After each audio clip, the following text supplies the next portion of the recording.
What's up? Got it? Yeah. What's good? What's up? We outside. What's up, Frank? We What- outside. What's up? What we doing? How was y'all day? Well, Long. for sure.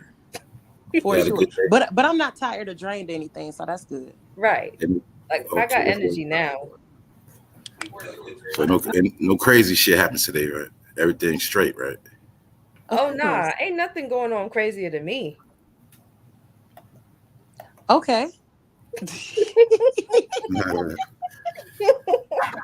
No doubt. Shit. Well, y'all know, yeah, we been supposed to do this a long time ago, so Definitely been in the finally works. got to it. Right. But y'all know how we do. We'll get into the whole story another time, but For what's sure. good Now though, I don't y'all? think nobody ready for that backstory. That go Yeah, back so long. yeah, what's good, man? So how this year been going so far for y'all, man? You want to go first, Kay? Listen, We got I'll we have got the a few floor we got now. a few things to talk. Hey, look, we got a few things to talk about, man. We gonna be talking about a few things Yeah. because I'm Listen, gonna say it's ThotMania going on, man. ThotMania, it's a lot of shit. it's just a whole bunch of what the fucks. I need Right. I need woman perspective on a lot of this stuff because I can't make sense. It's not my place to make sense of a lot of this shit. Okay, well I'm gonna try. All I know is but I got word on that Glorilla Megan challenge and all that, on how crazy people going over that and that AI challenge with all those women doing those Man. fake ass pictures and shit. Let me find out y'all did that shit. Yeah, okay. Let me No, find out which one no. y'all did, the old lady joint or the doctor joint. Absolutely not. See, this the Neither. I thing. was in my bed sleep. Y'all been seeing that shit? All Yeah, that shit. Everywhere. anytime a I, trend comes and everybody follow it, I go in the other direction. I don't want no parts of it. I heard that This shit how is out of much control, yo. this how much of a square I am for real. I just watched that movie Who Cloned Tyrone. Okay, so I'm really not one for trends. I ain't see that yet neither. I just Listen, watched it last week. I What's up with remember, that? yep, because I told y'all should watch it, and it Yep. is like it's funny, but it's like, yo, this is for real. Mm-hmm. And a lot of times they hide the truth behind comedy. You know what I mean? Like Mm-hmm. you can tell the truth, and it's like so unfathomable that it's got to be a joke. Right. It's got to be because you're It playing, blew right? my mind. It blew my mind for real. Yeah, I'm It, gonna watch that. I'm gonna see what's up with it. That's how with certain movies I gotta watch at certain times. mm-hmm. I'm gonna definitely check that shit out. But I did check out that Freaknick documentary though. I did Yes, check that out. Ooh, yes. I The did check the that out. the Freaknick. Yeah, Boy, them baggy shorts was going crazy back in the day. Them yeah. Daisy Dukes was duking. What? I I got a lot of mean, I got a lot of stuff out of watching that. Mm. Just yeah. looking at it in hindsight. Yeah, It wasn't even twerking back then. What was it called? Banging or something like that? yeah. I was just That's looking what at we all used the to call it in generations. Detroit, banging. That shit made me look at all the Oh, generations of shaking ass. Like, you know what I'm right. saying? For real. I was looking at a lot of that shit different. Yeah. The I was the just thing that looking at got me how was you know, it's yeah. it, I'm sorry, it was No, literally no, a no, no, no. Go history ahead, go ahead. to it. I'm gonna shut up. It was a history. Like they went back and from like where it first started, and it first started with college students who couldn't afford to go home. Mm-hmm. So Don't forget they was during from the DC too. Don't yep, forget that part. during them Right. breaks, they had to, Mhm. it started with a picnic. Then it just grew and grew and grew from that. And the demise of the Freaknick was like, whoa, here in Atlanta, Right. it was a mess. You know, when I peeped it, one of the main things to that shit was for the white people to make a whole lot of money. Definitely Yes. made some They money. let that shit rock to make a whole lot of money, and then when it was good for the Olympics, they shut that shit down. That whole shit was Right. used to make money too. They got rich Commercialism off that really shit. was the drive. Commercialism was the drive for a lot of it because you got to remember during the Freaknik era when it first started, what was that? I believe it was 1982. By the time it came to the early 90s, that's where you got so much exposure for your Andre 3000s, Big Boy, Jermaine Dupri. So many people started pushing their movement. It became more than just a cultural Black spring break that you would see with white people. Everybody had music to sell, mixtapes, cassettes, culture, anything you could think of that was considered Black culture was there, including everything that was bad. I was looking at how much revenue they was making. So off the gas, it was all just so much going on at once. Word. Yeah. For real. Everything, your corner stores, you had, I mean, anything and everything that was for sale was sold. And you know what else it was? It was a promotion to get a lot of Black people to move there too. New tax money.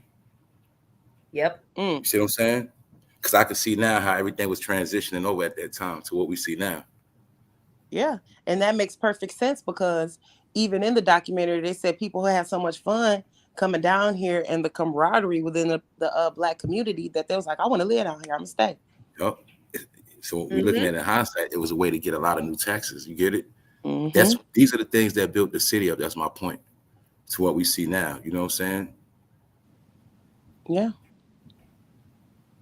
And here we are. I don't know if you guys necessarily like saw the documentary where they started kind of talking about the scholastic point of view of things, like where they got their inspiration to do it after watching movies from Spike Lee and whatnot, School Days, and all of that, to where it was, School Days, and then to see how it was right before they officially banned everything in 2010. It's like, yo, how did they reach that level of chaos so quickly? Because it's not really that long of a timeline. So I don't know how y'all feel about it, because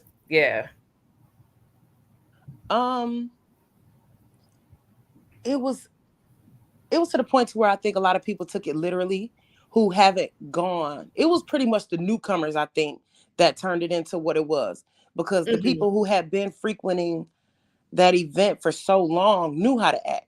You know, we just having fun with our friends, blah, blah, blah.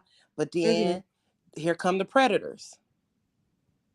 Did you see what that guy did to that girl? A lot of rapings going on. That's the part they don't talk about. Yeah, the way that guy when people did from that out of town come to do rapings, nobody get caught. Because there's so many people. And it was so much of a friend, like you were being literally sexually assaulted. Yes. Walking down the street, you were being raped. You were being pushed into a corner. If you had a skirt on, a dude was lifting it up, pulling your underwear to the side, like insane. I'm gonna tell you what else I saw in the documentary. What I peeped certain zesty behavior there too. So I know it was other things going on. Get it? I was peeping certain things in the documentary. I was peeping certain things. But I could tell this.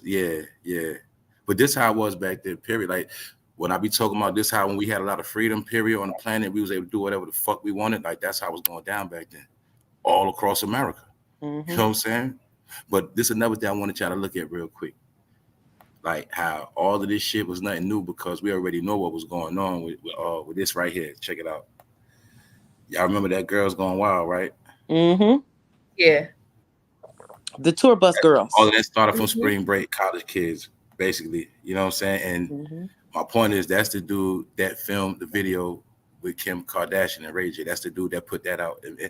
That whole video we thought was leaked. It was planned. He was part of that plan. You know what I'm saying? Wow, he was the one that made Kim K star. But Girls Gone Wild was basically the same energy as Freaknick. You know what I'm saying? But Freaknick was like the Black version. You know what I'm saying? And I was also looking at how the behavior we see now, they was doing that shit way back then. That's what I was looking at. Like when I was looking at this old shit, I was like, yo, everything that so-called people doing now, they was doing that shit back then. You know what I'm saying? Yeah. The only real difference between the two is that they wasn't really giving the white people pushback the same way they was giving Freaknick. The same stuff was going on over there. They just didn't say nothing because they didn't look at them as a threat. Thank you. Yeah, y'all. You didn't see necessarily the white crowd per se turning up and terrorizing their whole neighborhood, throwing trash in parks the same way it was for like Freaknick. Freaknick, you had legit people who are already living in Atlanta like, yo, I'm tired of y'all coming through throwing your trash everywhere. There's debris everywhere in the streets, and we're supposed to bring in people from all over the world to Atlanta for more than just the Olympics. What about clientele? What about foreign entities overseas who want to do commerce and business with us, and they got to look over and see some girl wilding on top of a car with no bra on? It's crazy. And it was a certain time where the locals didn't mind it because it was just a large gathering. But then it got disrespectful. And much like anything else, it just took a dark turn. It was a little bit different because Freaknick was largely by word of mouth. It was never a commercial for Freaknick like it was for Girls Gone Wild. They wasn't selling Freaknick DVDs. You just had your own camcorder with the footage. True.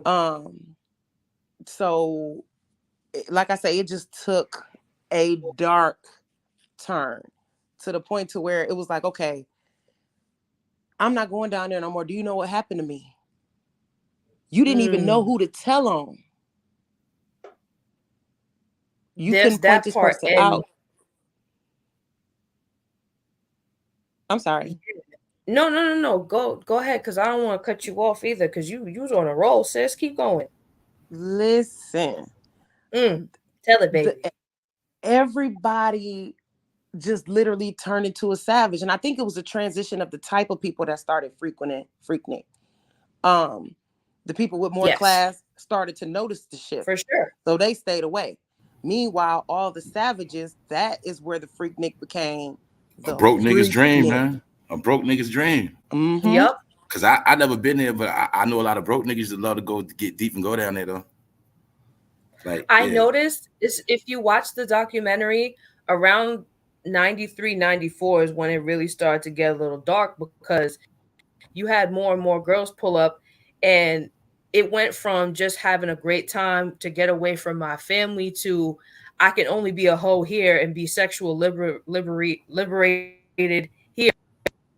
I can't do this at home like I'm a pastor's granddaughter or some crap. You know what I'm saying? Yeah. So it kind of got this thing where it's like, well, the white people could have their sexual liberations in Palm Beach for a spring break. Why can't I get buck loose here? And it's like, y'all gotta chill. Because not everybody came down there to do the same thing. Some people just came to get money and go. That's a fact. And a lot of times, too, Black people weren't used to that type of crowd or seeing that many Black people together at one time. Right. So that was exciting in a sense. You got the same people that went from all over the country to HBCUs to get a Black experience, to then shift to Atlanta outside of the scholastic setting, outside of books and studying, just to do this. Yeah. That's Trina mother. That's Trina mother sitting on the car. Bullshit. Trina looked just like her. I thought that was. You thought I was just looking at? That's why I say ThotMania, man. Too. Yo, generations are busting that ass open, man. That's what I was looking at too, man. Generations of that shit. But you know what?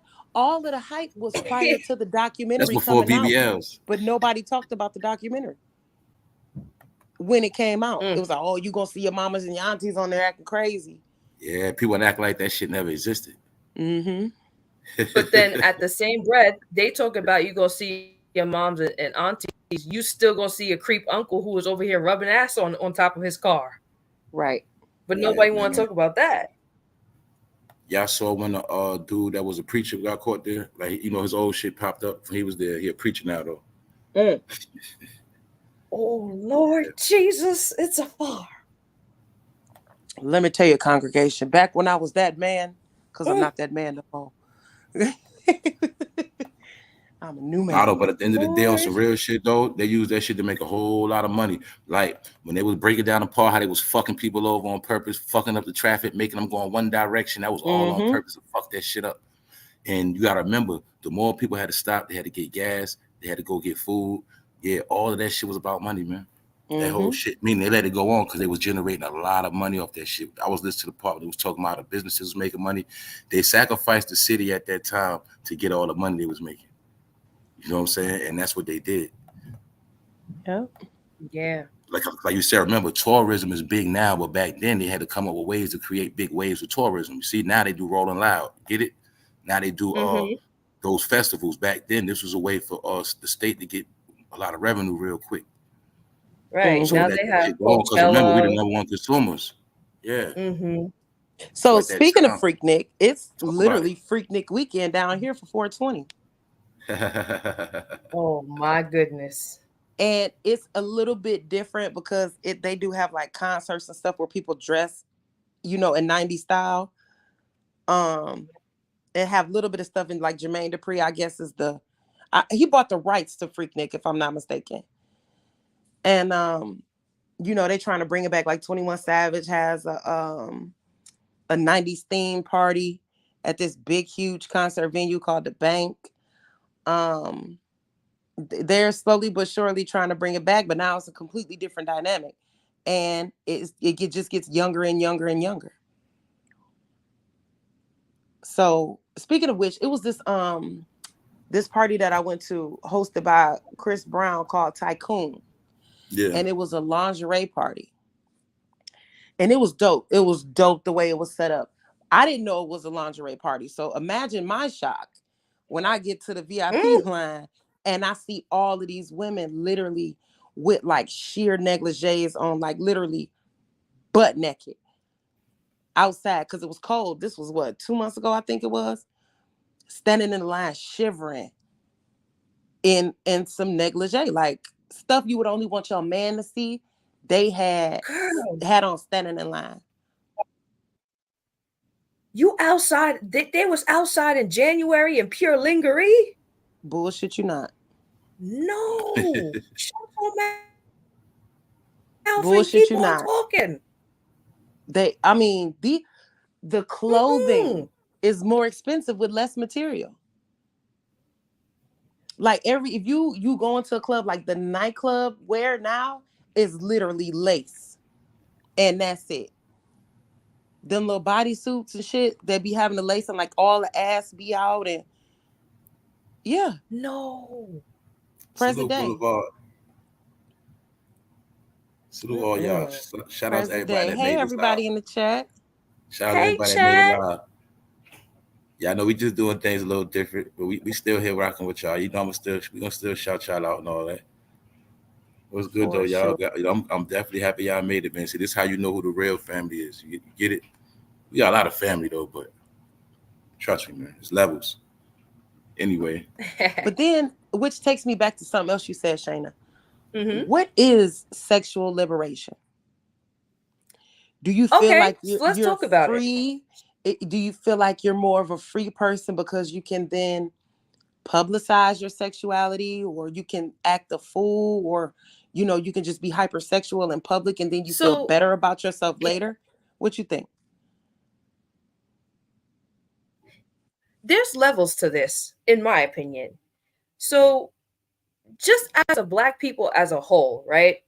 For the most part, if it wasn't your mother, your auntie, or your grandma, some mother figure at some point would shame you if you did anything that was considered somewhat risque sexually.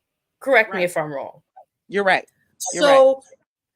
With that cultural subconscious thought of, if I do this around such and such people, I will be shamed.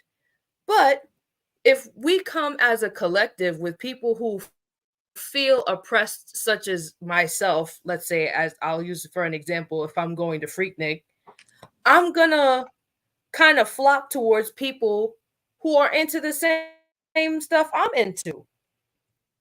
Unspokenly, I might link up with another.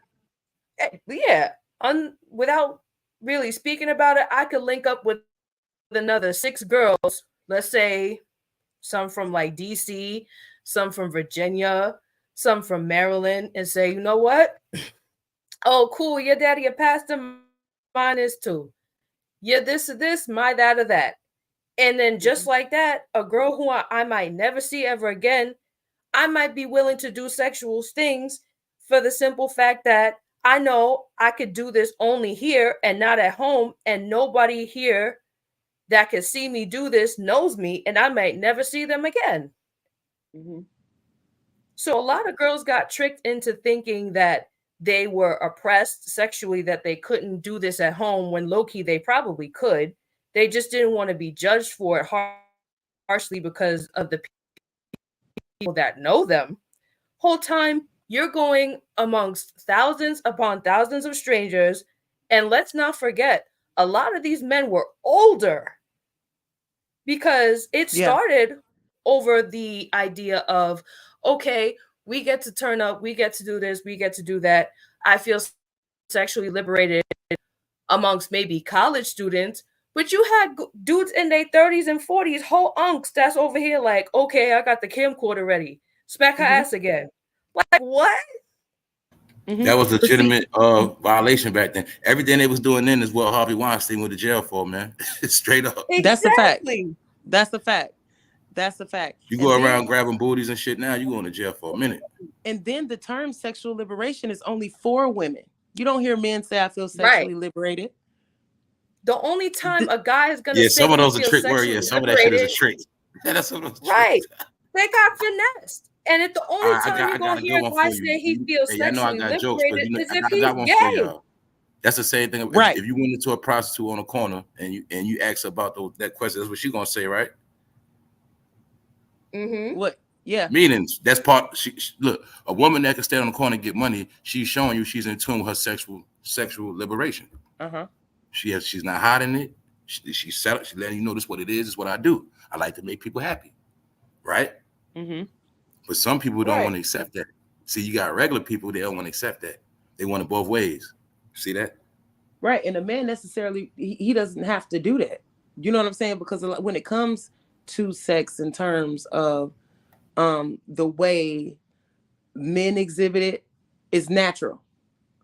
But for women, of course, we're held to a higher standard. And you're automatically a hoe for literally doing the same thing a man does because we're not men. So to say that we're sexually liberated is y'all chiming in the chat too, y'all. Chime in. I'm gonna put it on the screen. I'm here. Y'all cook. Go ahead. Yeah. So shit, think about it. How many when you was in high school, how many older men was pulling up in nice cars to get a junior or a senior? To pick up a high school kid. And he's in his 20s, late 20s, early 30s. That was the thing. You know what I mean? And it wasn't. Casey, did that happen to you? Did you have older dudes trying to get at you? Yeah, of course. Of course.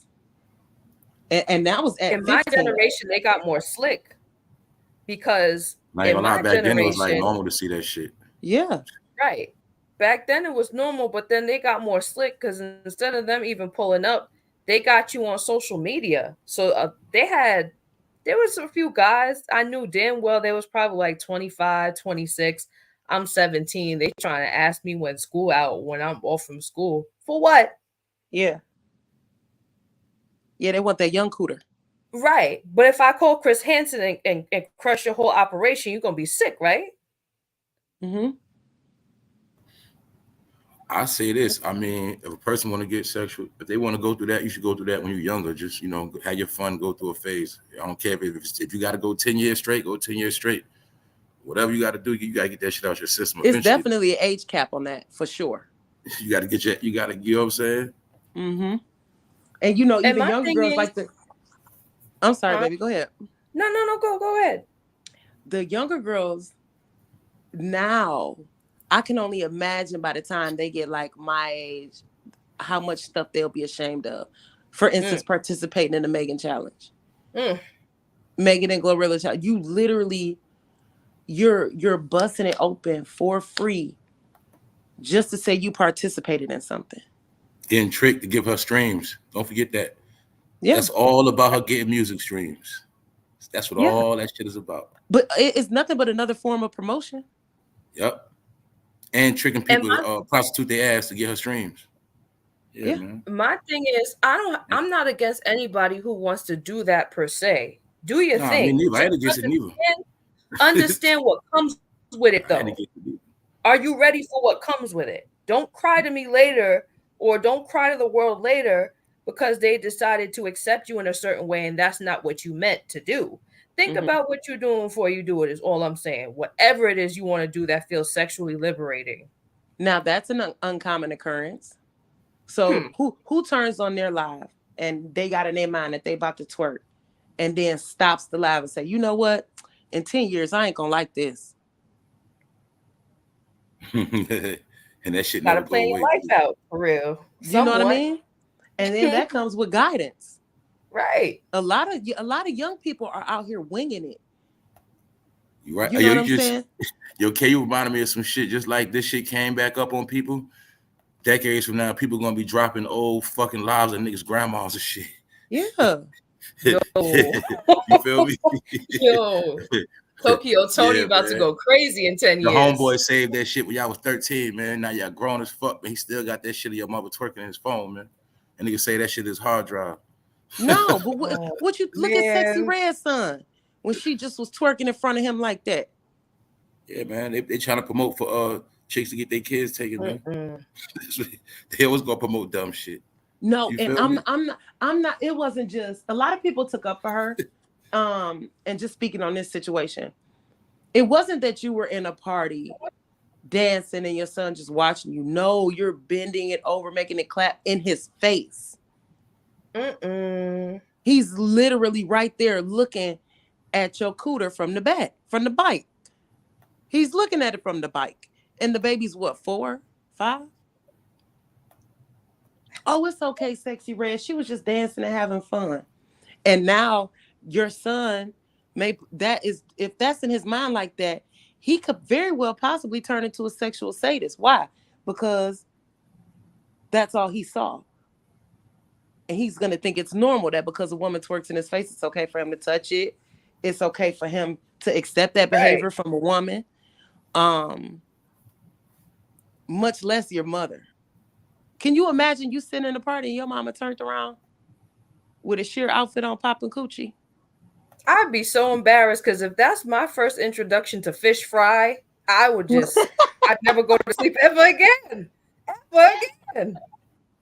Yo, listen, it's a lot of stuff that's going on that was just not tolerated when I was younger. Right. It's a lot. Like, what age was you when you was allowed to wear mini skirts? What would happen to you if you were to try to wear a mini skirt at 13? No, see, I was playing basketball, so I was a tomboy.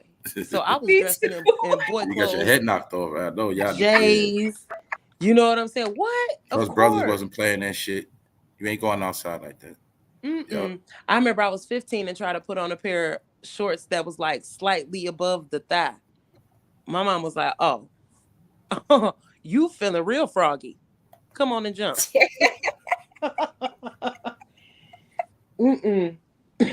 No, it just was a no-go.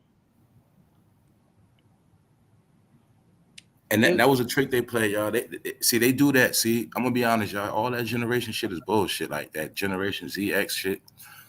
They make up these fake names for generations to separate people. But in reality, man, that's how they do those little tricks to make people seem old and shit and to detach you from the previous generation. I don't even know which one is which. You know what I'm saying? Whatever. They try to detach people. My point is this: everything we see is always going to be the same shit over and over again. They're just going to change the names of the shit. Well, whatever the new generation is, according to the letter, it's at the end. See, they'll make it like how you was raised was a long time ago, but really it wasn't. You know what I'm saying? That's why they play generation games. And even though if it was a long time ago, whatever happened before that, it was the same as that way. How you was raised, meaning certain things you already knew. Put it like this, man. We just had boundaries and certain shit we just wasn't going to do because it never was us. But look, though, the boundaries for certain generation carried on in every city and state. So then we got to ask who controls the generations. Who dictates what generation does what? Like, who dictates, okay, this generation going to wear this. For this generation, we're going to bring this out. Who dictates all of that? You see what I'm saying? somebody at a table somewhere, 6 or 7 of them coming up Yeah. with how they People that gonna promote dictate what? what the A generation brown gonna do suit, are the people that control the a generations. brown suit that hired an influencer. Yeah, Mm-hmm. that's If they all it say is. next At year each the popping color generation, is gonna be neon orange, everybody gonna wear neon orange. Because Right. then every it's design and funny y'all every said brand that. you love gonna bring that shit out in orange. You see what I'm saying? That just how they been. I'll be just looking at the whole shit though. I'm going back to that twerking shit. Like I'm like, yeah, I was just thinking, how long people gonna twerk? Is the whole world just gonna twerk? Fuck it. You know what I'm saying? Fuck it. I don't know. It was one thing We don't see the like, twerks here come and do their fucking thing. yeah. It's sad, man.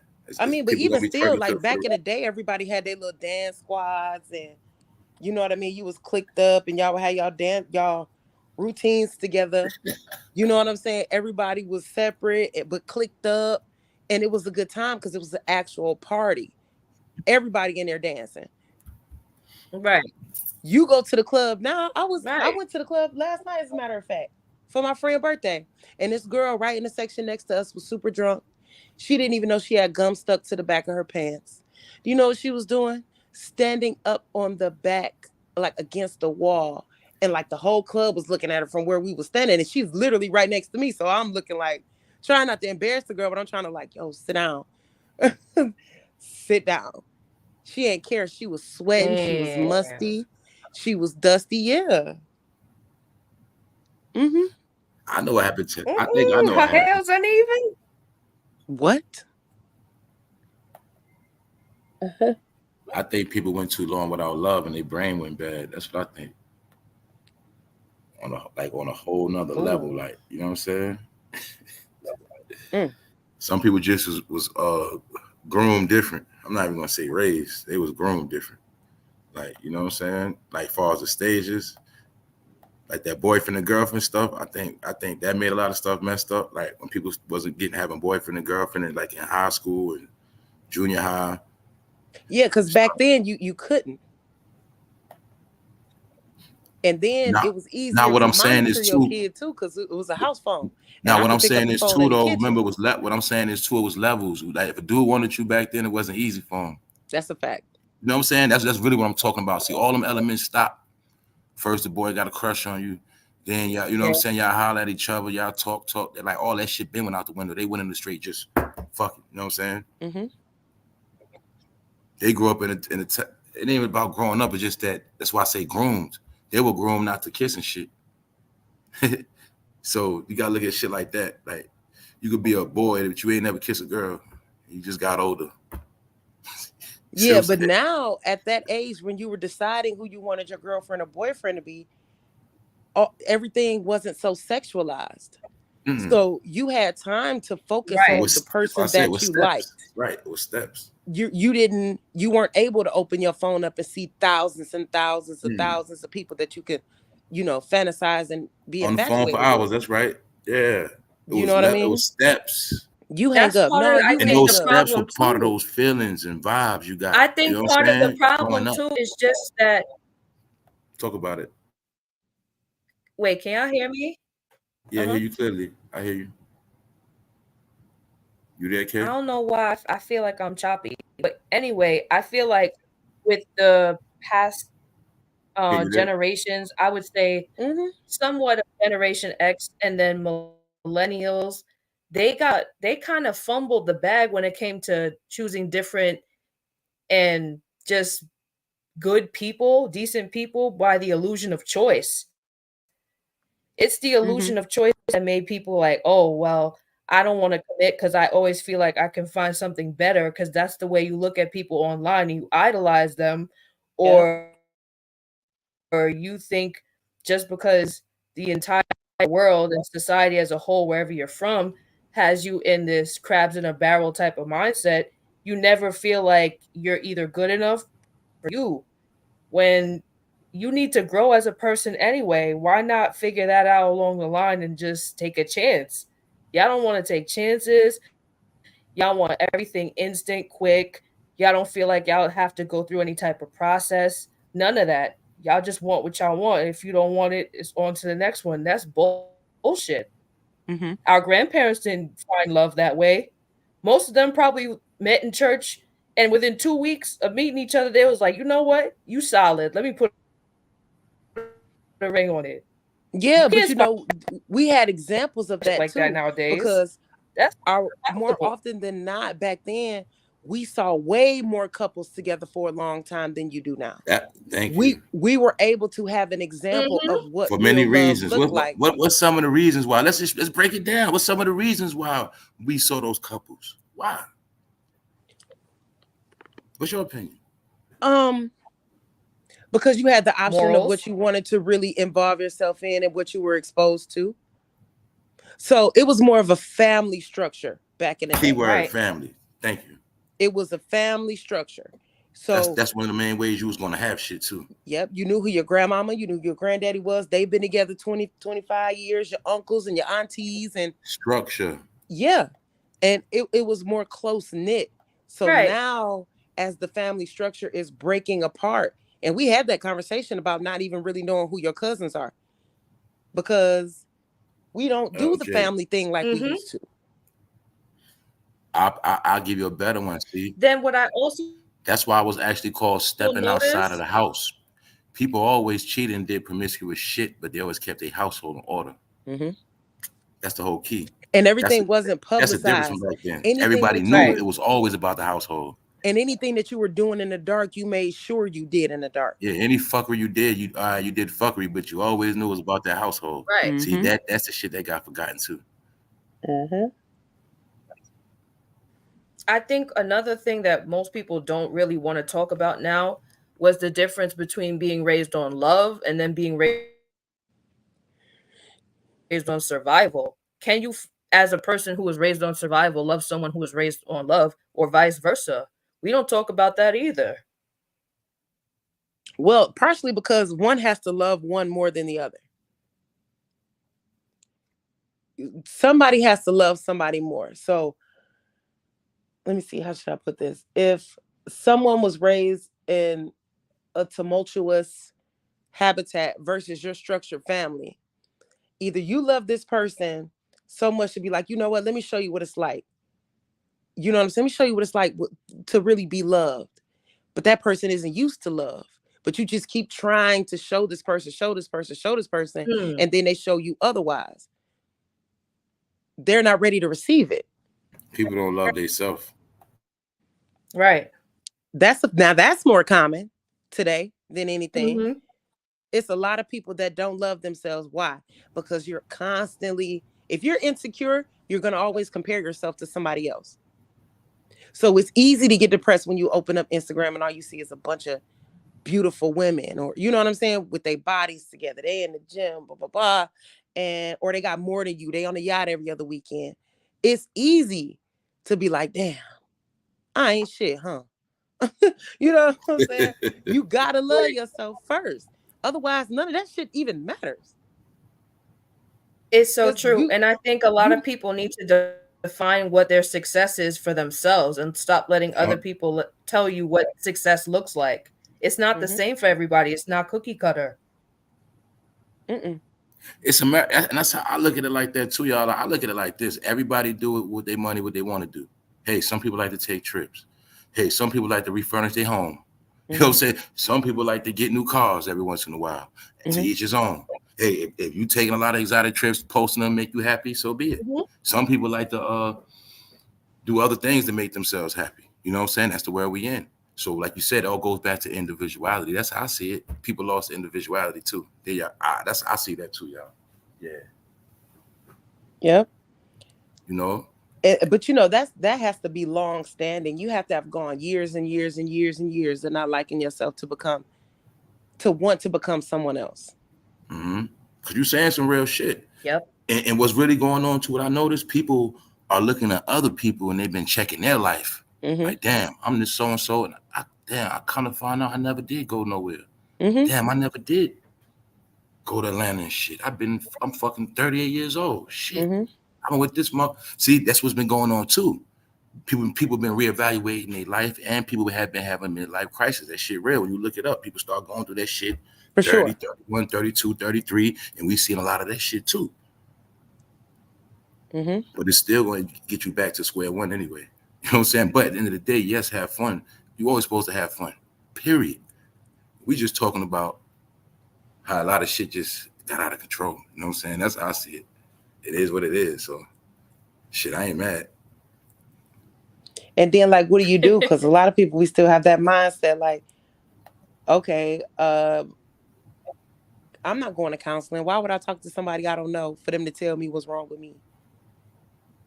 Or they don't have anybody that they could really go and talk to really get some shit off their chest. And it's on boiling water with the lid on. It's going to explode if people don't have certain people in their corner. Somebody telling them, like, what's up, what's real. Once you start really realizing, like, damn, don't nobody love me, that takes a toll on a person. And of course, at any moment they can snap. So, Yeah, So I true. feel you on And that. what I'm I'm not learning gonna lie, now, y'all. as a person who's into psychology myself, I can definitely say that depression, when people suffer from things like depression, I automatically look at their lifestyle and I'm seeing a pattern that they're not able to express themselves fully without either worrying about how others will think of them, worrying about how others will feel. They put everybody above themselves to the point where they can no longer hide the fact that they're not happy. They're not happy with the choices they made of putting everything above them. And they get frustrated. They may lash out. They may lose interest in the things they once had interest in. So it is important, especially if you're a person who enjoys giving, to also have that reciprocated, because life is way too damn short to live here for you to not do what you want to do and you make it everybody else happy but you. I'm sorry, and it's not going to get any better thinking that you can fix that by finding a partner. You got to figure that shit out for yourself first and then find somebody who's on the same type of time as you, so they're not a burden to you. so you I'm gonna think say this. that's a recipe for disaster in a relationship? I want to say this one thing. I'm gonna shut up because y'all both saying some shit. I don't want to forget. I'm gonna tell y'all this straight up. I done looked at this shit, man. Everybody in this country has been mind fucked some kind of way. Every last one of us has had some traumatizing shit happen in our life that we're never gonna forget. That altered and changed our life forever. That is every fucking American. I promise you that. In America, you're purposely gonna get mind fucked. When you a child, some fucking traumatizing shit gonna happen to you, and these events gonna alter your fucking life. What I learned, y'all, the thing is, as you get older, you gotta crack that shit and break that shit. If you don't, that shit gonna haunt you for the rest of your life. For men, you become a knucklehead, act out, pick up guns. Women become promiscuous. You know what I'm saying? But my point is, you live your life forever with a rebellious spirit. You see what I'm saying? And you always gonna be fighting against yourself and fighting to win. That's a You fact. know what I'm saying? But my point is, back to what Shayna Boo was saying, what both of y'all saying, every motherfucking person in America got a story of some type of mental fucking trauma. I ain't lying to y'all. We all were made to be off a little bit or crazy. You know what happens? In my opinion, some of us feed into it. Some of us never get out of it. Some of us be still fighting it. Some people do need meds. Some people need to talk to people more. But the point is, all of us experience some type of shit, whether it was your parents splitting up, whether it was you felt like your family or your fucking brother and sister were jealous of you, whatever the fuck it was. You could have Abuse. got an ass whipping back in the day you didn't deserve, and that shit traumatized you for the rest of your. It's always something all about. That's how America made. On top of all the fucking lies. So we're all programmed to be fucking crazy off the rip. But how I see it, y'all, you only get back right when you had that sit down with yourself and you start dealing with what's real. You know what I'm saying? Meaning you got to start acknowledging shit for what it is. You know what I'm saying? Even if people did you dirty, no matter what it is, you got to get over that shit. The thing You about know? it is, and to start that new transition is that you have to like scale back and analyze. You really have to spend time with yourself. Yes. And Yes. once you separate yourself and really start honing in on your own mindset, start concentrating on the things that you need to focus on, basically being selfish for a while.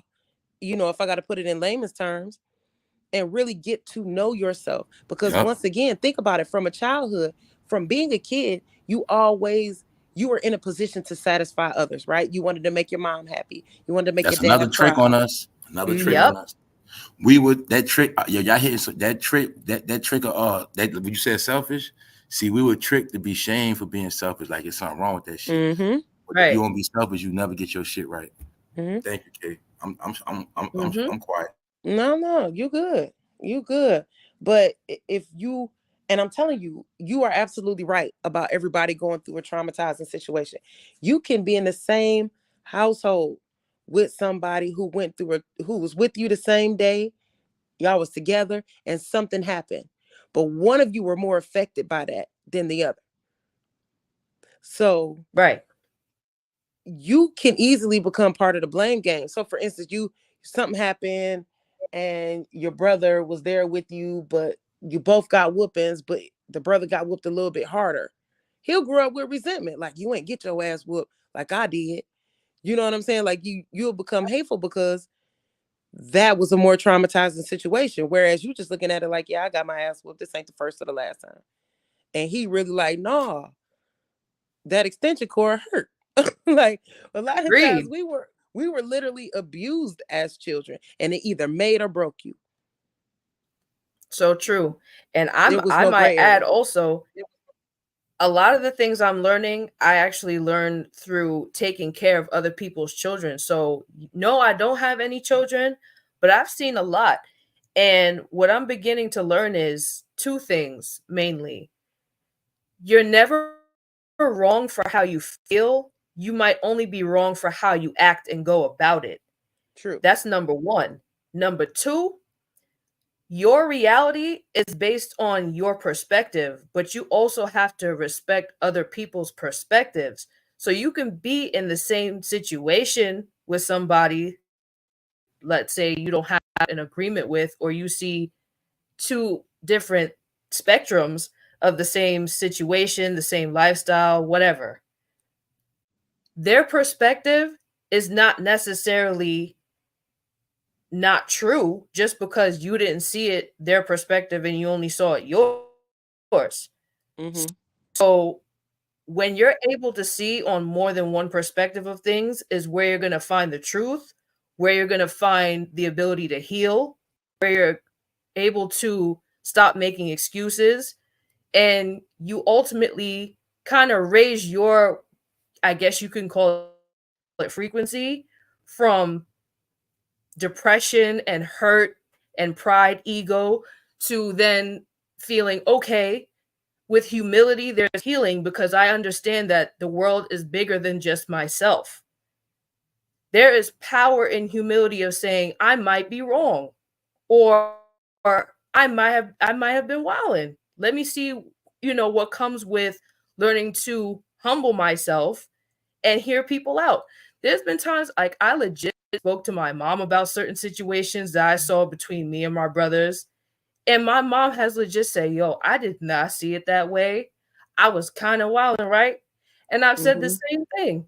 And that's the only way I was able to heal from certain things, because I realized a lot of the things that were passed down to her, to then us, came from her parents.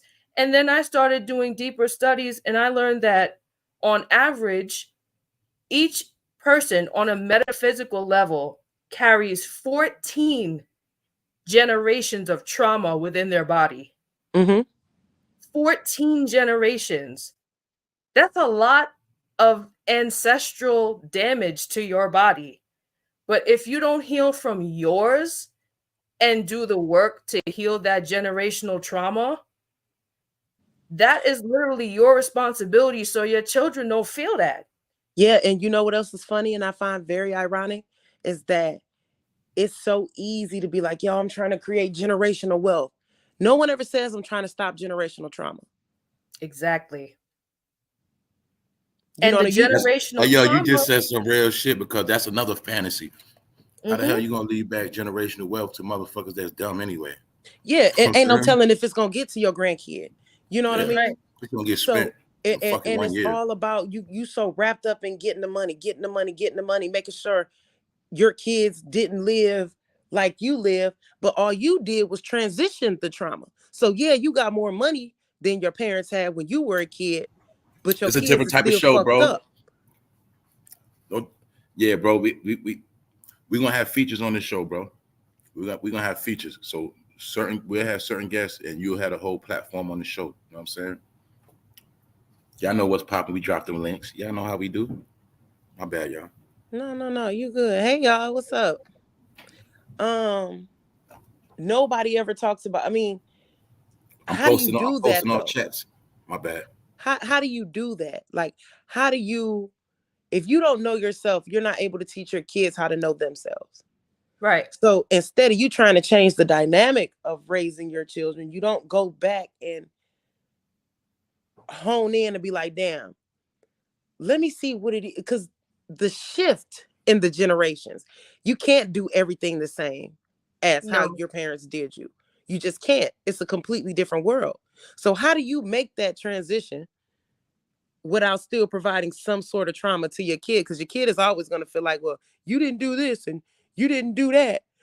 You're going to feel less than as a parent, and then your kid's still traumatized anyway. So what do? Well, that's the thing. Nobody necessarily leaves this lifetime or their time spent on earth without any type of trauma. That's absolutely just not possible. But if there's anything you can teach, not just children, but yourself, is that sometimes in order to heal from things, you kind of just have to go through it in order to get over it. So if you don't feel what you're supposed to feel, then analyze it, then say, okay, I went through this. Maybe it was to teach me something. Maybe it was to expose me to the surroundings I'm not supposed to be in. It's just little things. It's up to you really to just pay attention on more than just your physical. Because as a being on this plane, you are mind, body, and spirit. If you're not a three-legged chair with all legs working and one leg doesn't work, you're always going to fall. And that's what it comes down to, like the original topic we were speaking on about the whole Freaknick, about the twerking, about all of that. You got to ask yourself, where's the root of all of that from? Is it coming from a people that hold themselves to high esteem? Are they thinking this is what it takes? What are you getting out of this? Is really what you should be asking yourself when you do anything. What am I getting out of this? If you got what you want, which is maybe attention, which you're probably working in a low frequency as is, and you want attention, congratulations, you got it. But is it good or bad, and at what cost? Do you want more? I got, okay, so it's going to require me to do more if I want more. Like, people aren't even encouraged to ask themselves the right questions as to what they want anymore. Everybody is programmed. You know, I'm asking some real shit, right, Shannon? So what would you say to, you got a woman that's going to say everything you're saying, they don't want to hear that shit. What you would say about that? If she said, girl, I don't want to hear that shit you're talking about. That's cool. You don't got to hear you probably got already what you wanted, which was attention. If you want to sit here and tell me that you don't want to hear it, this is not for you then. You good. You got the attention or whatever it is that you wanted, and that's cool. I'm not here to shame you. I'm just here to ask you, are you getting out of life what you really want, or are you fronting for the gram? Another thing too, a lot of people are just never satisfied. Right. A lot of people are never satisfied. And I think a byproduct of that is greed. You want so much of one thing that when you're not getting it in a certain area, here you go lashing out. Or even attention seeking. I don't know. People want it all and don't want to give up anything. People aren't even willing to compromise. People are not willing to really sit down and have the conversation. It doesn't matter at what age. Even adults, people older than me, really don't want to sit down and have those conversations. So then what? You beating a dead horse. And that's exactly what I've been seeing for a while when it comes to, like, you know how Fame was just saying, what do you say to the people who would necessarily disagree with me? I'm not too worried about them, because I know as far as functionality goes, it's like I was saying, it's mind, body, and spirit. Some people just feel the need to focus on attention. Other people want more. It all depends on where you are in your life and what you want. Mm-hmm. Facts. One thing about attention, you're gonna get good and bad. Mm-hmm. That's a fact. I never seen a motherfucker pay a lot of rent with attention though. Some people do though. That's a fact. You cannot cash it. I never seen a person get far in life over attention though. You cannot cash it. But I get it though. I'm just saying this: everything become a fad, but certain things never become a fad. That's all I'm saying. Mm-hmm. Certain things never get old. So I be just really asking, like, damn, when is some shit gonna get old? Man? That's what I really was asking. That's all, y'all. I ain't here to knock nobody. It is what it is. Oh, I was just saying once again, y'all, generations though, generations of this shit. I'm saying generations. But then I think if you don't lead by example, that could bite you in the ass too. So for sure. And so now here go my auntie on Freaknick. You know what I'm saying? I just seen you on the documentary. But as soon as you see me, you want to tell me about myself and how I should be doing this. And the first thing I'm gonna think about, you know what I'm saying? The first thing I'm gonna think about. There you go. Remember when you had that Mary J. Blige cut, auntie? You know what I'm saying? You remember when you had that swoop on the side? You had that. I can just see somebody grandkid right now. So, Grandma, you was out there in Atlanta looking like Dejanay Jones from the Proud Family. Yep. Cutting up. Stripping been passed down through generations, man. Mm-hmm. Like old ancient customs. Shit, prostitution is the oldest hustle in America. But now niggas are broke now though. Back then they was getting money because niggas had kilos and pounds back then. That's the only difference. Look at the creep with the video camera right there. Look what there. this shit say right here though. Look, this was an article from back then. Young people showing off their late model luxury cars. That's when motherfuckers first had the Lexus, Benzes, and all that shit. Mm-hmm. They was in caravans, tied up major arteries for about 5 miles north, talking about the fucked up traffic. But the police managed to channel most of the impromptu motorcades out of residential areas. This was just talking about how they was controlling it in the end. And that's when it was really all about them getting money off people, making black people frustrated when they come there, blocking off the highways, making them be stuck. And that was making people spend more money and shit like that. In a certain area, so they knew where to put the money by where to keep the people. Facts. Tricks they was using back then. Yeah. Sad. And then even back then though, even though people was wilding, there was still a sense of safety. Yes, it was. Because it was limits. It was limits. There was still a sense of, even though something messed up may have happened, it was still a sense of, okay, I know I'm going back home. Yeah. Right. Versus stepping outside your door today, not even going to an event. Back then, you could like... If it was 5 ground balls, if it was 5 dudes, at least one of them would be a good dude. Say, man, nah, man, chill, man. Nah, man, I ain't with that shit. But now, you know, it's different. It always will be at least, like, if y'all had homegirls, it's going to be that one homegirl that's going to be on some square shit. No, girl, you know what I'm saying? Yep. She going to try to tear you away. If 5 of y'all would be that one, it always is like that. And that'll be the one looking out for everybody. Yep. The mom of the group. That's why I say we just lost basic shit, and they tricked us to make us think it's generations. No, it ain't. It was basic shit that we all was taught and learned. And a lot of those things we forgot, and we just went too far. Even when we did fuck shit, we always knew when to tone that shit down and bring it back normal. You feel me? That's all I'm saying. Yeah. That's all I'm saying, man. That's absolutely correct. Because like you knew you still had a reputation to uphold. Y'all said some other real shit too, though. You're right. A lot of people know that when we talk about, damn, all this shit going on, none of the girls, this and that, a lot of parents already know and grandparents already know. I can't say nothing to her because I did the same shit when I was young. They just say it in the back of their head. See that? They just say it in the back of their head, man. I ain't stupid. When I was a young man, I know when I was a young boy, I know all the whole shit that been going on forever. But even that picture right there with the 3 women, they look like they in their mid-30s. Yeah, that's how they was back then. Yep. So them was real grown women back then. But yeah, that's why I say they can't.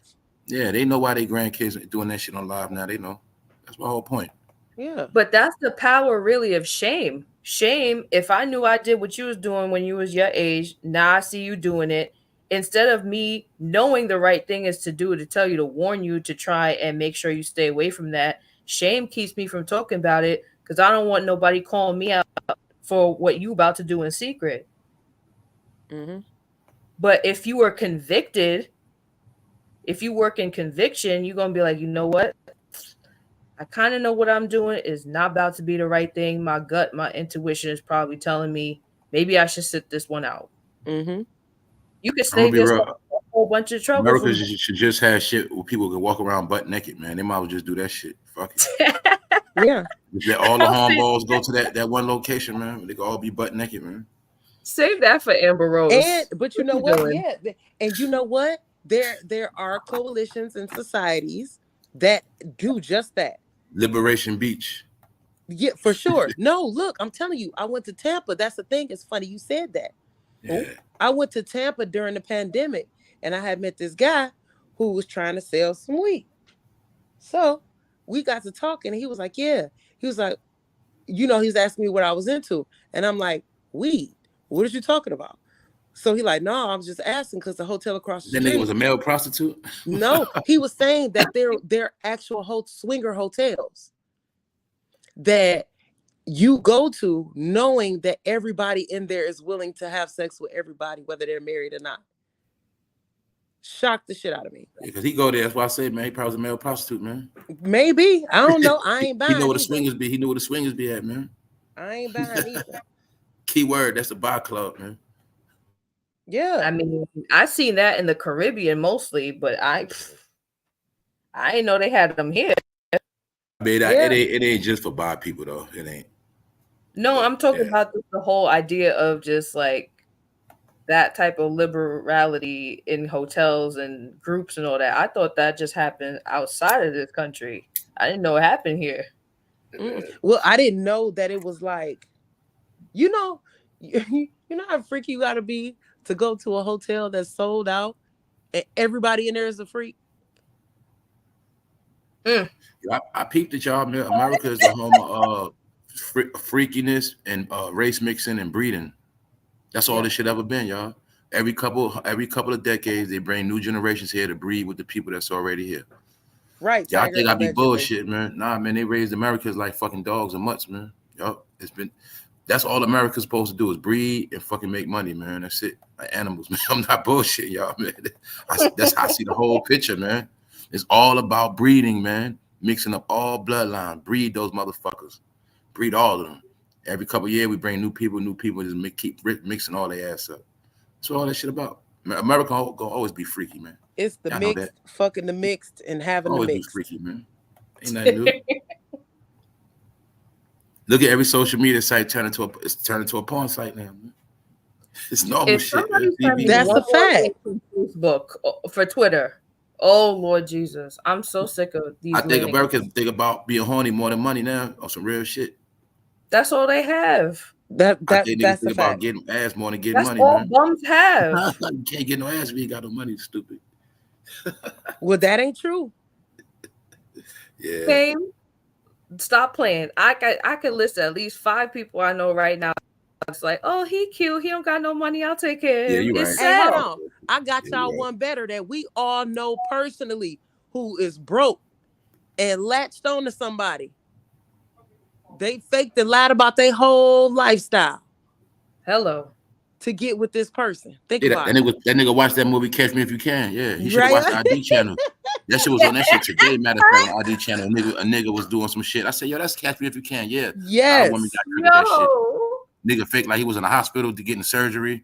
Nigga fucking around and transformed into a fucking banker. Yeah, finessing the hell out of chicks. And he turned into last a month, pilot. so he gave me a kiss. That was it. I ain't seen him since. He turned into a pilot too, remember? Uh-huh. Go ahead, y'all. Nigga turned into a pilot. Yeah, this nigga study that movie, Catch You If You Can, be finessing the hell out of chicks, man. Ain't gonna be me, child. It is not his ass off. That's why I just be leaving my genitals at home when I go out. I don't even have time to bring them. just take it off like a belt. But I Like, did nah, see, you I did see stay this off. one shit too though. With this white woman though, she was slick as fuck with the internet. She was a beast. She gassed this white motherfucker up, lied on him, said she gonna be with that nigga, got that nigga to kill her husband and all that shit. She ain't never get that nigga no bit of pussy. She ain't never seen in real life till it was time to do the killing, man. She set his ass up clean. I said, oh my God. All y'all gotta do is watch that show For My Man. I'll be telling them. And that's another thing we got to talk about because you be trying to keep that shit low key, man. You be on some bullshit, Casey. You know why? What I say? You don't be trying to talk about all them fucking murders be going on in Atlanta, man. You on some bullshit with that. It's about fucking 5 TV shows with fucking 20 episodes of motherfuckers getting slaughtered at an ATL. Yes. Better tell them to come down there if they got no fucking family, man. Listen, it was just a shootout at a gas station the day before yesterday, and 3 innocent people got shot. You got fucking Sin City, Atlanta. You got motherfucking. You got about, man. The Wild Wild West. See, I'm telling you, it's certain places. If you're not from here, you can't go, cause you gonna be green. And they know a green bean when they see one. They That's know right. it. So once you live in a certain place, it's no different than any other city that has a hood. You gotta know where you at. But by you not being from down here, thinking you can just move around, They be Atlanta tricking like them because they be thinking that shit country. They come to they be like, oh shit. Lying. Another Cap. thing you ain't talk about too, I ain't know it was that many Chicago people when it came down there and damn near took over that shit. It's so many Chicago people. Everybody who I know in Atlanta is not from Atlanta. I'm gonna be real. I'm gonna tell you some real shit, yo. I peeped some shit. We'll talk about another time. I think they been sending a lot of Asian niggas from Chicago out there, man. Down And here? like a lot of niggas, I think it's certain federal programs out there with niggas snitching certain cities. They send them to Atlanta, man. I've been doing. I'm gonna talk to you about that shit. But especially Chicago, it's a reason why all them niggas started coming out there like that. And then you'll see how that shit started getting different. You know what I'm saying? They brought another element out there. We already know New York been out there. We already know Detroit been out there. But you're gonna see when Chicago came out there, that shit started getting different out there. Yeah, think about it. This is where King Von got killed. Yeah, that's what it was all about. Like when all that shit was happening, don't forget they was tied in with the mayors and all that. It was a lot of shit going on. Yep. That's right. That's right. Niggas got away with murder, all type of shit was going on. Yeah, a lot of fuck shit. Niggas getting killed. And yeah. Next thing you know, when them people came, more people started dying. You repeat game, more people started going to jail. That whole rap shit started crashing. Before they came, it was straight. When niggas just chilling in the A doing their trap, boom, boom, boom. When they came with that drill shit, destroyed so that now shit. Why you think all the AT aliens is like, man, go home? They don't really. I don't blame them. They don't want nobody who really. I don't blame them niggas in Atlanta. If you ain't cool with them, you know what I'm saying? Because you didn't come to Atlanta for a better life. No, you can't. You brought all that bullshit with you. You brought all your bullshit and your homeboys with you. Those are motherfuckers that a lot of motherfuckers never really know how to act and never really had shit. They're not even for that shit out there. They only out there to do one thing, do fuck shit, man. You know what I'm saying? Period. But I know how that shit go though. Yeah, that's what happened though. It was that rap shit that made niggas able to come there because the rap shit was the front. You get it? The rap shit. Go to Atlanta, get a deal on that rap shit. Meanwhile, niggas bringing drugs, their whole gang, whole entourage. I seen an episode where 2 Chicago niggas that had beef in Chicago wound up finishing their beef in Atlanta because they both had word they both was out there. You know what I'm saying? Like, that's how I know it's crazy. That had nothing to do with their King Von shit and other shit. Niggas got some whole other shit. I'm talking about niggas out there with their Chicago bitches, all that. They out there deep. I ain't know it was like that, though. Yes, it is. Yep. So I said, that's where a lot of that fuck shit coming from. Atlanta is a gumbo pot. But I remember everything mixed together. And it can either you gotta be be good or bad bad. out there. Everybody on different time. Yep. But you got to think about it too. So a lot of times, you know, people make fun of Atlanta artists like, oh, all y'all niggas do is dance. All y'all niggas do is dance. When the truth of the matter is, they was just making happy music. They wasn't beefing like that. You know what I'm saying? They was just chilling, man. Yeah. They was chilling, dancing. They always been a home of chilling for real, man. Yeah. And now here y'all business, but they always been on some chill shit, player shit. Yeah, and then now I'm soft because I don't want nothing to do with that shit you got going on. You know what I'm saying? You come down here, nigga. Yeah, gotta be no disrespect, shit. You know, I got respect for Chicago too. You know what I'm saying? I got my family from there too, my aunt from there, but it ain't about that. It's about they set up certain programs in Chicago on purpose, man, for that slaughter kill shit, man. And that's a program that they installed a long time ago, man. You know, for a while there was a barrage of videos of guys coming out talking about you could be walking down the street. If you a young dude, you ain't got nowhere to go, You just out 3, 4 o'clock in the morning, wandering the streets. It was nothing for them to come by just a random box that was sitting on the side of the street full of guns. I don't know. They scrubbed the internet of them videos, but it was quite a few of them. A guy was like, yeah, man, it was a box full of guns just sitting right on such and such, such and such. So they're being put in the hood for sure. Yeah, man. Just like the old Chicago was though it was laid back. I mean, it was always going down in Chicago, but they had law and order to that shit. They had order. You know what I'm saying? If you were respectable, passing on the right people, you were straight. But you know what I mean? That shit been got out of control. That's everywhere though. It's everywhere. It's definitely everywhere. They say Memphis is the #1 murder capital in the United States now. It's everywhere. Yo, with so many people getting slaughtered, black people getting slaughtered in America, they ain't even, I stopped keeping up with that shit, y'all. I did. That's how much this shit going down. This shit going down. Since it got hot, it's been going down. This whole year, it's been going down. Yes, they keep a lot of this shit under wraps. People turning on each other, all that shit, man. Because a lot of this stuff that's going on in the city should be national news, and it's not. People, yeah. And most of these killings is people turning on each other. That's what most of this shit is. No camaraderie, nowhere. It's mostly people falling out. It's just a sign of the times too that people are really turning over on others for money. Like, people are so money hungry now. You'll be surprised what people will do for a little money, especially within families. Yeah. And more often than not, if you talk to a man in his 40s, he'll be able to tell you the horrific story. Oh man, yeah, and don't let him have a couple dollars. They all got a story about how somebody tried to rob them. They all got a story about how a female tried to set them up. Oh yes, he's supposed to know that. They dumbass, exactly. Yep. I was seeing them episodes too of chicks getting smoked, setting niggas up. Yup. That's the home of that shit. That's right. Yeah. That's everywhere though. But I'm telling you, they never said nothing about that girl who was in the back of that Escalade in Buckhead, riddled the car with bullets. Riddled. Now, I don't know if y'all know, but back when Kwame Kilpatrick was the mayor of Detroit, he had a party, right, at the Manoogian Mansion, which is where every mayor of the city of Detroit lives. It's called the Manoogian Mansion. So when Kwame Kilpatrick was in office, he had a party allegedly. At this party, his wife found out about the party, went over to the Manoogian Mansion, and caught the mayor, Kwame Kilpatrick, with his mistress. Beat her up, like hit her, like knocked her through the glass. The girl went through emergency and everything, right? So it was a hush-hush campaign. So all the police officers, all the council people, oh, that party never happened. That party never happened. Do you know that saying she was a dancer? She was murdered because she was about to go public with, yo, if you need to pay me, your wife did this to me. Like, I got knots on my head. And the second she said she was going to go public, she was nervous. She was scared. Police was following her around. After she got shot up, the bullets that were in her came from a police registered handgun. Damn. And you can Google that. Kwame Kilpatrick, mistress. Yeah. They killed her. And they put it on her boyfriend at the time. And they locked him up. He's still locked up.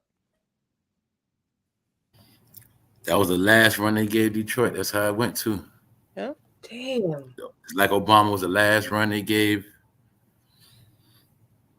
the niggas in America, but like you said, Kilpatrick, that was going on like you said, right around Obama. He went to jail like right before Obama, somewhere around that shit. I just know it was concurrent with Obama shit. That was the transition because Kwame Kilpatrick was on his way out. Actually, when Obama was senator going into the run for presidency, he co-signed Kwame Kilpatrick. Yep. His job was they let him run that shit in the ground. Officially got kicked out of office and went to prison and got pardoned by Donald Trump. Yep. I'll be forgetting he even out. Yeah, he out. He got kids. Yeah, man. They used to run that shit in the ground, man. And he a pastor now. Yeah, man. They use that man. I mean, he took the job. The same thing happened to him with having the mayor Eric Adams, New York mayor. Yep. But they called him the hip hop mayor. Kwame Kilpatrick of the city of Detroit, he was the hip hop mayor because he was in the hood everywhere with the fly cars. People don't know when they say that. That's really a term of disrespect. Yeah, that's really a word of saying he a nigga. The nigga mayor. That's really what that shit mean. We ain't know no better back then. You know what I'm saying? It was a lot that we didn't know. And again, you know that term, and I hate it, but it's so true. If you want to have something from a nigga, put it in the book. How many people do you know that you can count on one hand like is an avid reader? Good point. Yep. Yeah. Yeah, but he still has to pay back the money in City of Detroit. Man, they ain't gonna see nothing. Bankruptcy. And he living in a whole nother state now. They crashed that city, man. They crashed that shit. Yep. So they moved all their dirty drugs and cashed out, man. And even still, people to this day still feel like they're trapped in the city of Detroit. Like they just can't leave. They feel stuck. Or if they move somewhere and don't like it, they got to move back home to where it's comfortable. And then when you get back home, you realize shit didn't change and you still ready to go. But I knew I wasn't, I knew I couldn't live there no more. Too much was happening to me. Then I did what everybody else did. Oh, I'm going to move to Atlanta. Problem is, I didn't move to the city of Atlanta. I'm on the outskirts. Yo, another thing Atlanta too, was 15 minutes away from where I am, but I'm ducked off. Another thing, Kid, I ain't know BG had got locked back up, yo. Yeah. I think Boosie set him up, yo. I didn't know he got in trouble for fucking with Boosie at that show, man. I ain't gonna say he set him up though, but he got in trouble for going to Boosie show. Well, because I know BG personally, it's a lot that I can't say about that. Okay.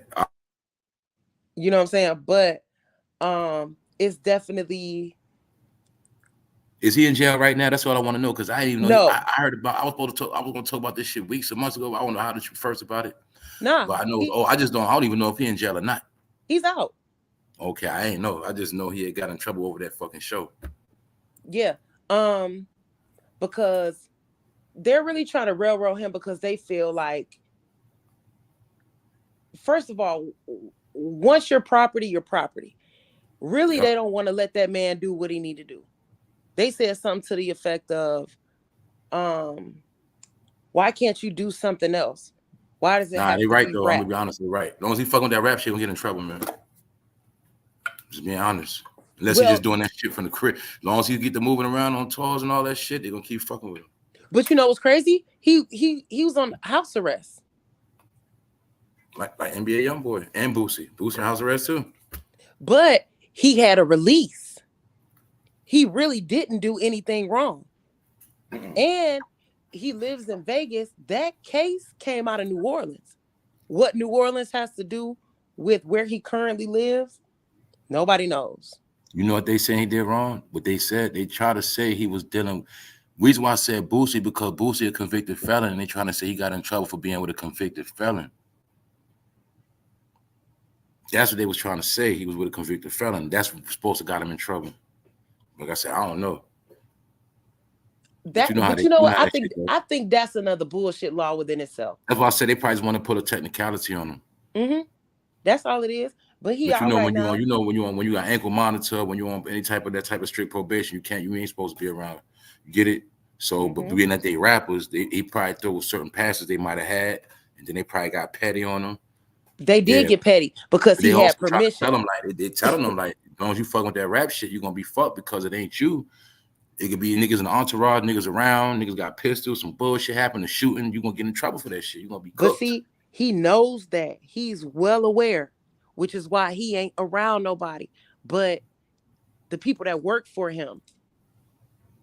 Because he's on restriction, He go to the studio, go home. You know what I'm saying? Mm-hmm. And yeah, pulling up punches, they feel like rap is not a job. Why when you're making revenue? Mm-hmm. I mean, think about it. I think it's that's how they bullshit look because at it. They look at it like because of the street rap, and they know the type of time he be on. They know his charges, and they know the type of crowd he bring. They look at all that shit. that man served his time for what he was convicted of. I know. He paid his debt to society. Free that man. Yeah, he not in jail no more, but he ain't free to do what he want to do. Mm-mm. And it's a lot of stuff that and it's a yeah. lot of people inquiring, oh yeah, BG ain't doing this, BG ain't doing that. He can't. It's deep in the rap now, man. They're It's not letting very that rap much so deep in the control rap. no more. They're It's not letting political. nobody get rich off that shit no more, man. That's the whole key to that shit. This shit got to do with homeland security and all that shit now, man. That's why they're not letting that shit do nothing no more. And that's why, like you said, back in the day, if you came out, you were straight. You good. Now that's why they locking that shit down. Mm-hmm. You know what I'm saying? That's how they doing it. Free that man. They trying to say hip hop. They trying to say rap is like terrorist music now, low key, man. So they trying to say, man. And then even if you take the time out to listen, if you even like everything, every song that BG has come out with post release, it's been about his experience being locked up. He ain't talking about doing shit, hurting nobody, nothing. He just talking about how he trying to really bounce back and get on his feet. They're not letting that happen. They're trying not to anyway. Hey, you see what they doing to Young Thug, K? Man. That's the sign right there, man. That man was up $100 million in jail for nothing. That man ain't killed nobody. You know what I'm saying? Remember, they was gonna lock him up. They'd have locked him up when he was accused of doing that Lil Wayne shooting up that bus. Remember, they locked Young Thug up way back then, and they was gonna lock the nigga up. Yeah. All of a sudden now, he started ready to buy land, and he got all this power. He putting gun on. He moving around like a boss, running around, got power. Now next thing you know, look at him. They know that one thing they learned recently is that rap bring a lot of power, man. That's what they scared of. It ain't about the music. It's they scared of certain things right now. And which brings me back to NBA Youngboy, because he was on house arrest too. He was making all them homemade videos, still selling platinum songs, records, doing all of this shit. And they just hit him with 63 new federal offenses. I'm about to talk about that shit tomorrow. Yeah, he's a fucking agent. He's an agent. He's in jail right now. He's an agent. Some niggas can do what they do. Some niggas can't. He got locked up with all his niggas for guns. He been home. He never went to jail. He been on house arrest 2 years. Feds never did shit like that. You know what I'm saying? Right. Feds, you got to remember that too. Feds so-called started making these new laws where niggas come home and, you know what I'm saying, they still owe their fucking debt. I don't know what that shit about. Anyway, they on some different shit now. You know what I'm saying? That's just what it is. They monitoring every little thing now. Everything's being tracked. It's giving slavery to indentured servant. Yeah, that's what it is. That's what it is. And don't forget, that's not just him. That's everybody that did a scam. They're going to be with that program forever, man. Like you said, once you federal, they watch you forever, man. And it's funny that you say that. Have y'all been seeing the videos of the IRS telling all the people they got to come down there and identify themselves in person? Damn. Nope, I ain't see it. What? Fame, I've been sending you the videos. You gotta check out. I ain't see it. I ain't check your DM. No, listen. The IRS, people who file their taxes, it is thousands and thousands and thousands of people who will not get their federal tax return until they go down to the IRS in person and identify themselves. It's a video I sent you. I'm gonna send it to you again. That must be a lot of them that didn't do facial rec. They didn't register they you know what else? It's a lot of them people, they don't have bank accounts. Remind you, we still transitioning into this digital currency shit. They ain't talking about that no more. Right. But once you like file your taxes and it's not being direct deposited and they cannot track them funds after you cash that check, come on in. And the video that I sent you guys, the line for the IRS was 6 blocks long, wrapped around the corner. Whoa. The IRS building down here in Atlanta was 10 blocks long, full of people who have to identify themselves in person, to get their tax return. Yup, because they ain't do that facial rec shit. That's part of it. Yup. and they setting their ass up. Hold on. Because they know if you ain't do the facial rec, 9 times out of 10, you ain't legit. They know who else been a part of that PPP shit. Mm-hmm. Yeah, because all the bosses that did it, they snitched. That's another thing too. Yup. It's that's another thing people keeping under wraps. A lot of people got ankle monitors on, man. They just laying low key with the shit. A lot of people. Mm-hmm. I know a lot of people that been getting this that's shit. That's a fact. But man, free resources DG. cut, all that, man. That's a good dude. He really a good dude. And that's what's fucked up because the public perception of him is not who he really is. How you see that man on TV is not how he is in person. Super chill, super cool, that's funny. That's how they do, man. You know how they do. Until you switch your whole image up, that's how you're gonna be judged, man. That's how it is, man. You know what I'm saying? You got to start riding skateboards and shit. Unfortunately, it's like the court of public opinion overrides a lot of shit. And it's unfortunate because people really wear 3 faces. There's the face you look at in the mirror, there's the face the public sees you, and then there's the face for your friends and your peoples. We only get to see what they want us to see, really. Of course. That's right. Of course. And then they know, it's pretty much it's a time slot for, a man coming out of prison in a rap career. They ready for you to pop now. Oh, you out. Let's go. Let's put out this heat. Yeah. But how can you do that when you on restriction after you done served your time? Right. You're limited. Your hands are tied. I'll be real, K. If you write a book, he'll get rich. If you write a book and do a documentary, he'll get rich. But guess what? All of that has to be approved. True. Literally, his hands are tied. I come home, BG the book writer. Fuck it. Still get my money, write my verses. Goddamn, you can't stop that, nigga. BG the book writer. Just flip the script on them niggas. That's how you gotta be now, man. You got audio books, all that shit, man. You got shit to talk about. You got stories, man. You got Cash Money story. You got all type of stories, man. Yeah. People like that content, man. They love content, man. Definitely love content. He can't even start his own podcast. That'll go up. Right. You know what I'm saying? But I don't know. It's something about them trying to keep him down. They could be Baby behind that shit too, man. That is so unfair. Don't get it fucked up. Baby could be behind that shit too, man. No comment. Don't get it fucked up, man. I'll tell you that right now. Don't get it fucked up, man. Yeah, man. I could be pulling strings behind the scenes, man. But that's that on that, man. Other than that, y'all know ain't shit going on but bullshit, beef, and some more shit. Facts. I'm gonna ask y'all about that shit before we get out of here, man. What y'all think about that Rick Ross? I was just Drake about to say that. I said they're being good friends subliminally. Mm-hmm. They're being good friends by not supporting Puffy publicly, but taking the attention off of him. Right. It's kind of like, I don't want mom to come home and notice that either one of us broke the vase. So let's just all bring out our report cards because we all did well this semester. And just she'll be so happy she'll forget about that stupid vase we broke. It's what it's giving. It's giving subliminal camaraderie. Mm-hmm. Mm-hmm. Brick Ross. Yeah, Brick. Listen, because you gotta think like it was all good just a week ago. You know what I'm saying? So now, yeah, Puffy in the limelight for what he been doing. But now we looking at everybody who been hanging around that man sideways.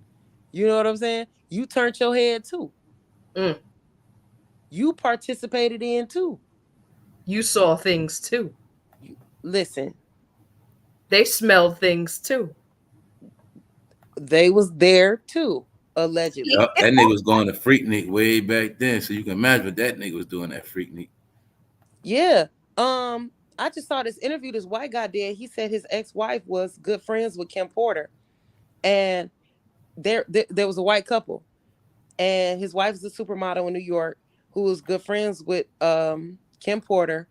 And he heard the stories years ago, and he said that his ex-wife was petrified of that man.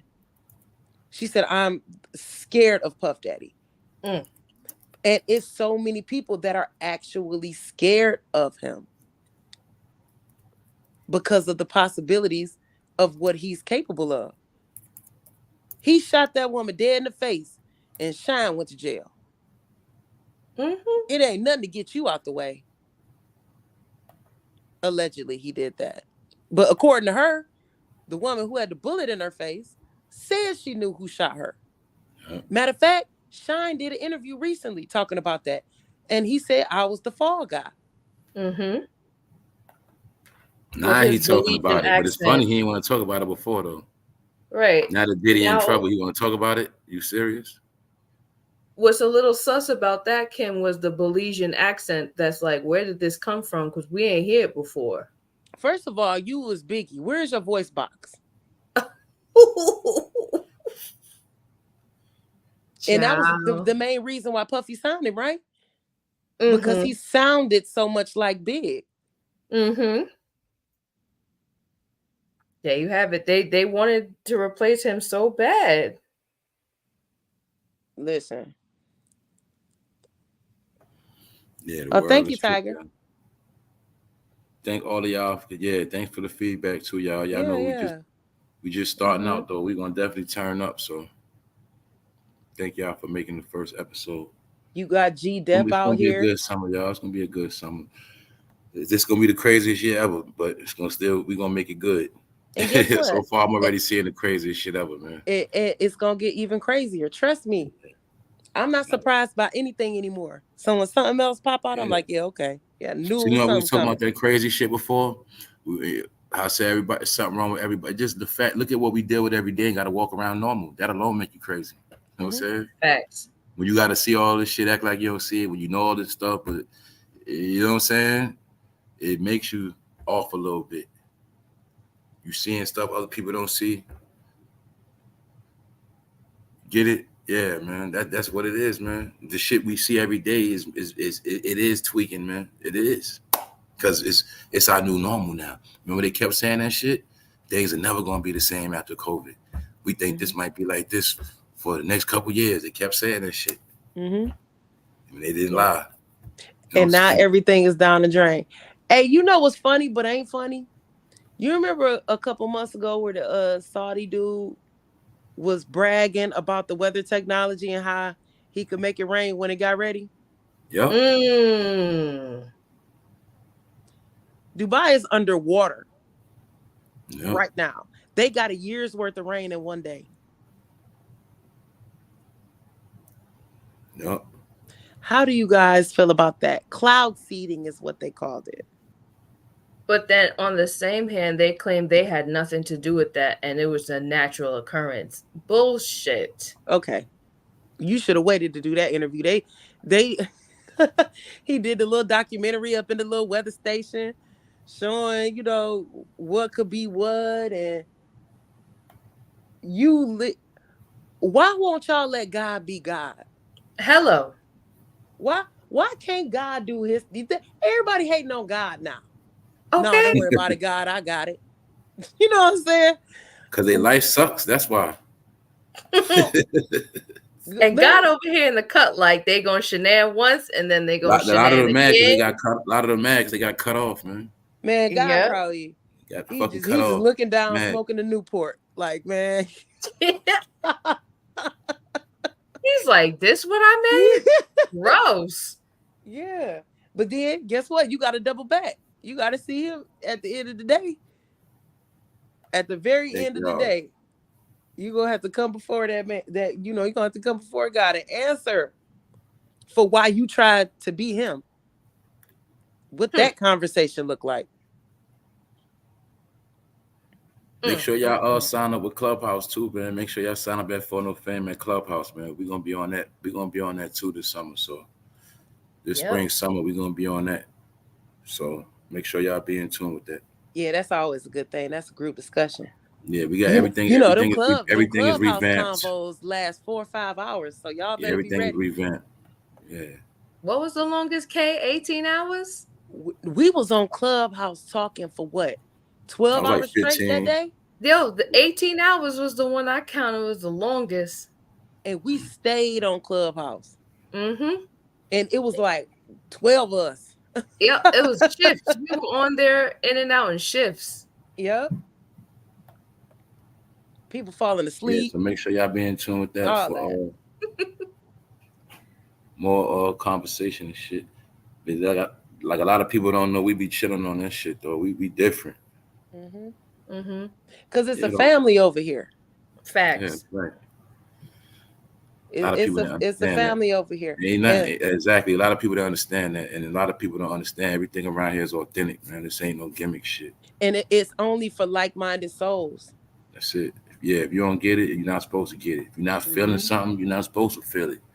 You know what I'm saying? That's how it go. You come in, you won't like what you see, you leave out. It's that simple. Yeah, nobody's holding you hostage. Either way, we're gonna keep doing what we do. It's the closest you're gonna get to a real community anyway. It's the closest you're gonna get to a real neighborhood, all that shit. Yeah, that's a fact. Close you're gonna get to everything you once loved that was real. This is kind of like, you remember back in the day, you went outside and all your neighbors was your friend? Yes. You remember when you come outside, you knew y'all was about to have a good day because everybody's bike was outside? Yes. And then in the wintertime, you just know that one friend, you kind of get the feeling that you can go to somebody's house and you just know because everybody's shoes is there at the door. So you're like, yup, get the pizza bagels ready. Pizza bagels? Pizza bagels. Get the pizza bagels. But it's just a sense of family, you know what I'm saying? And being able to express your thoughts and feelings in a safe place, you know what I'm saying? Right. And still being on one accord and just really communicating with each other, man. That shit dope. Yeah. This is therapy. This is modern day therapy. That's right. It is. I mean, it's not professional. We're not doctors, but people need to talk more and get things off their chest, or always know it's an outlet. You know what I'm saying? Can't live in a funk no more. If you feel like you don't got family, or your family ain't whatever, it ain't shit, or they're not shit, or whatever it is, you still got outlets out here. You know what I'm saying? And that's just what it is. And also, we the type of people that's gonna let you know you ain't tripping and you on the right track. You know, we keep each other on point too. You know what I'm saying? Because everybody's dropping like flies out here, and people losing themselves. So we just keep each other on point. And we, you know what I'm saying? We the people that let each other know like everything is still real out here and it's still good people. It's still, you know, good things going on. And that's what it's about, man. And we stay away from black clouds, man. And when you want to get away from black clouds, you come around here. Hey, it ain't no cloud seeding over here. How about that? You know what I'm saying? That's just what it is. So that's what this whole platform is about. On that note, y'all, we're gonna get out of here. Y'all gotta get ready for the morning, man. TGIF, man, straight up. So I still got work to do, y'all. I'll be back. Y'all know how we do. Y'all already know. Look, we blessed this one. We this was the Christian. You know, we blessed it. 3OutSide. There's be more of this. So y'all stay tuned. Thank you, Shayna Boo, KC. Phone ringing. I mean, it's curtains. Thank you. On that note, y'all, look. I'm gonna holler at y'all. Shout out to everybody in the chat, all the members, all the people catching the replay. Thank y'all. Thank you. Thank you.